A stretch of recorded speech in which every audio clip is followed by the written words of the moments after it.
and the folklore from Africa,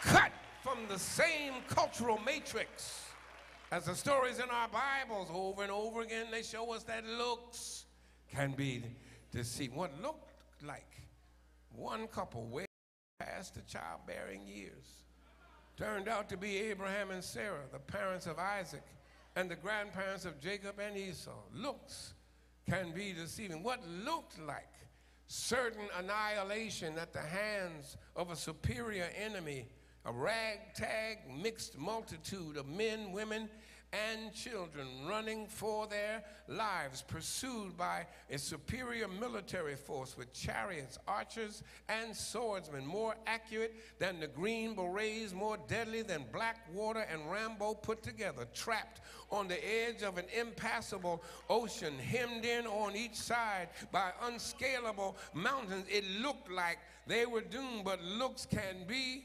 deceiving. Instead of being doomed, they were delivered. What looked like a meal for some hungry lions turned out to be a lesson in the power of persistent prayer. Looks can be deceiving. What looked like a fiery furnace so vicious that it burned the folk up who got too close to the entrance turned out to be a window through which we could see how the Lord can deliver you in the fire without getting you out of the fire. Looks can be deceiving. What looked like a lad's lunch too small to do any good, 5 fish and 2 loaves with 20,000 hungry people in need of food, turned out to be more than a lad's lunch. It was the Lord's lesson about how when you put what you got and all you got in his hands, number one, he can do more with it than you ever could have done. Number two, when you put all you got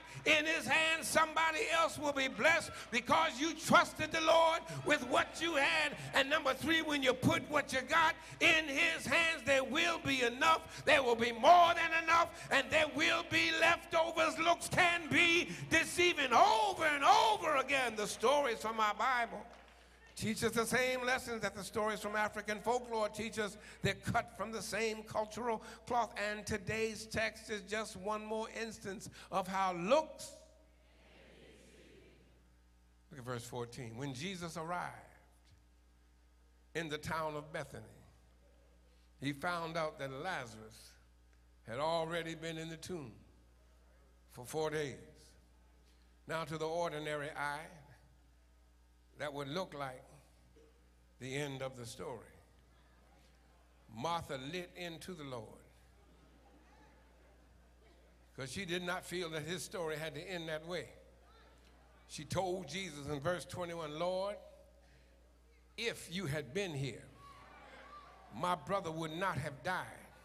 His story didn't have to end this way. When they got to the grave, down in verse 39, and Jesus said, take the stone away, Martha said, why? It's too late. His death was the end of the story because he's stinking now. 4 days dead with no embalming having taken place. I don't think you want to move that stone. But what Jesus does is demonstrate once again how looks can be deceiving. Lesson number one, what looked like the end of the road to God's people was nothing but a bend in the road to God. Looks can be deceiving. Lesson number two, what looked like the end of the story, Lazarus is dead, was just the end of that chapter in Lazarus' story. Lazarus, come forth. God is starting a new chapter in his story, and the new chapter will have some new challenges with folk coming to see what the Lord has done in his life. Tell your neighbor, I'm just at the end of my chapter, not the end of my story. You see, the curious will always come around to see to see if what they heard is true about what the Lord did for you. God has a new chapter in his story with some new challenges in his life. And because God now gives him a new testimony. Listen to his testimony. I was in glory and I heard his voice. I'd already crossed over and I heard his voice. I had asked Abraham about his retirement. I had inquired of Isaac about the ram in the bushes. I had joked with Jacob about the wrestling match that he lost. And I was speaking with Simeon about the Savior that he saw. When I heard the voice of Jesus, Lazarus had a new chapter in his story. Lazarus had some new challenges in his life. And Lazarus had a new testimony about what the Lord had done for him. What looked like the end story was just the end of that chapter in his story. Looks can be deceiving, and let me tell you, on the last Sunday of preaching as your senior pastor, what this story tells to me, what looks like the end of my pastorate is not the end of my pilgrimage. I'm still here. I'm still here. I made it through. So have you.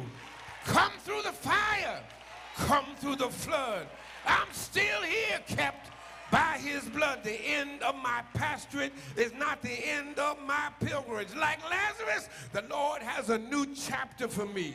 And the Lord has a new chapter for you. The Lord has some new challenges for me. And the Lord has some new challenges for you. Listen, the Lord has given me a new testimony. And the Lord has given you a new pastor, a bad brother, a graduate of Morehouse, a brilliant brother, a graduate of Yale, a preaching machine,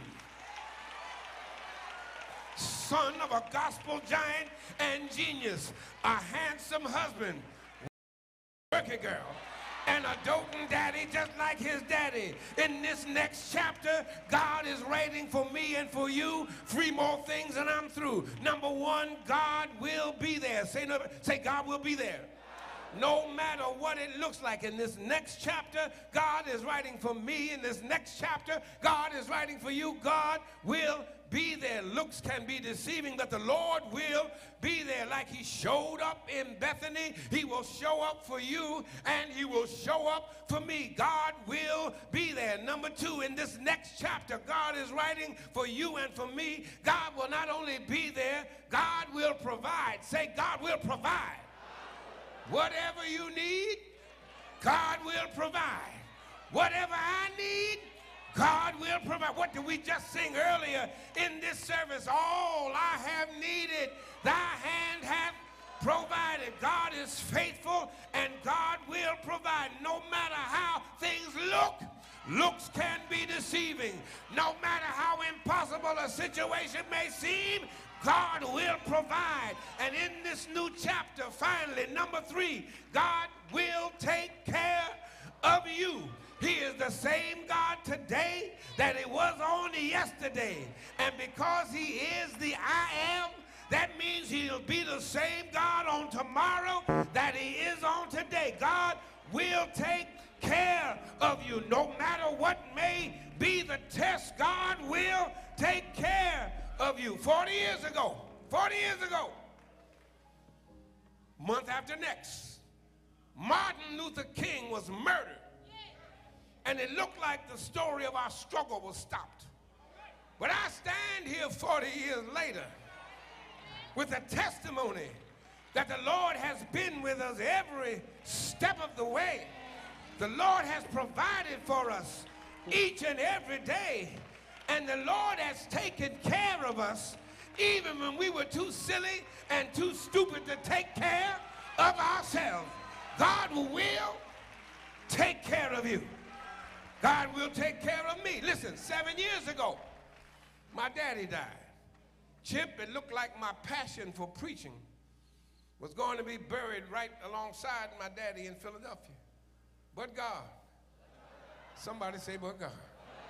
God will take care of you. 6 years ago, my minister of 30 years, my minister of music, my musician, Jeffrey, left me staring at his grave with a hole in my heart, TCE, that I thought would never heal. But God. Somebody say, but God again. God will take care of you. 4 years ago, my father-in-law died in my home. I thought I'd never see my mother-in-law smile again. But God, somebody say, but God. 3 years ago, God came back and took my mama. I watched her breathe her last breath, and my heart broke into 1,000,000 pieces. It looked like my zeal for doing his will was going into a grave right next to my daddy's grave. But God, somebody say, but God. God will take care of you. Last year